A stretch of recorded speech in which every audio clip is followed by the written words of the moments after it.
Nacházíme se v Dolní Kalné, kostele Navštívení Panny Marie a svatého Václava.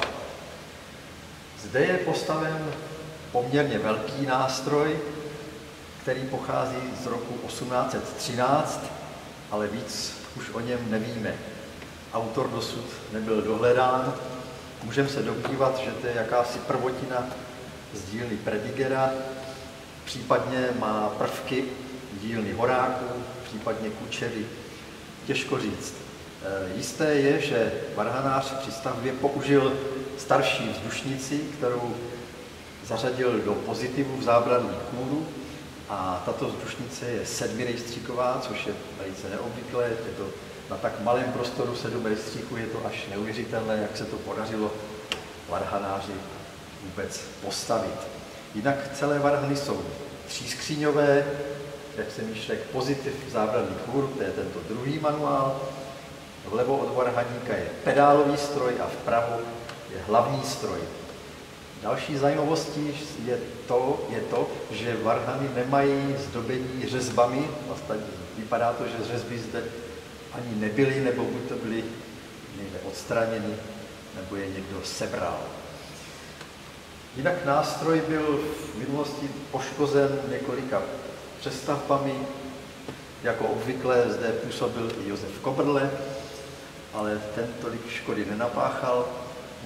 Největší přestavba zde proběhla v roce 1962, kdy varhanář z Prahy Bílský přestavil celý hlavní stroj tím, že odstranil původní alikvotní rejstříky mixturové, dal tam jakési jiné hlasy a novou mixturu pak posadil na pneumatický dodatek za hlavní skříň, což je teda opravdu dost brutální.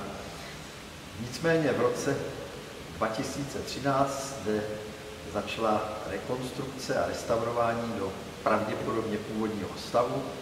Té se ujal varhanář Vít Myšoň a dosud se podařilo zprovoznit celý pozitiv zábradlí kůru a pedálový stroj. Hlavní stroj, jak vidíte, klaviatury jsou ještě zvadlé a ty teprve čekají na další závěrečnou etapu, neboť teďka v současné době se věnují prostředky na opravu celého kostela, zejména jeho fasády. Jinak práce je to provedená velice pěkně a velice zdařilá je intonace jednotlivých rejstříků.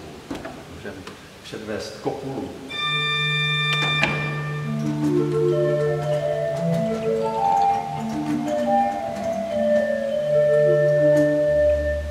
Kopulu minor.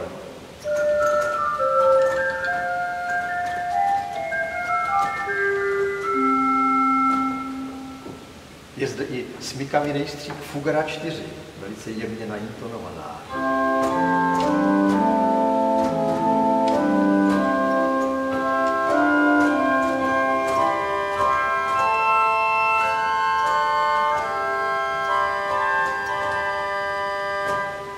Prospektový principál.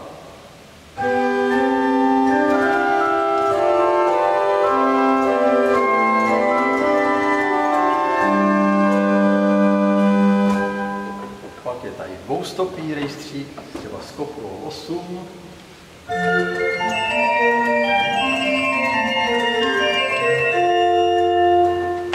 Dokonce samostatná kvinta malá, 1/1 v kombinaci s kopulou 8 a 4.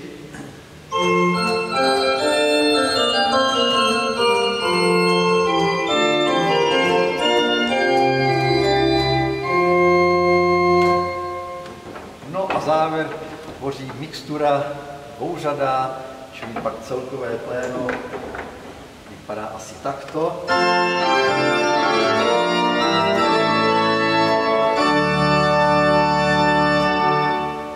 Pedálu jsou také obnovené, všechny řady se zde byly súbas,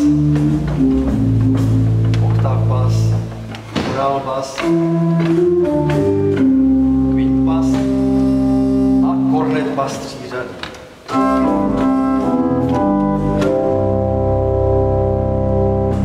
Velice sytý pedál, je připraven na celý stroj, aby jej podpořil.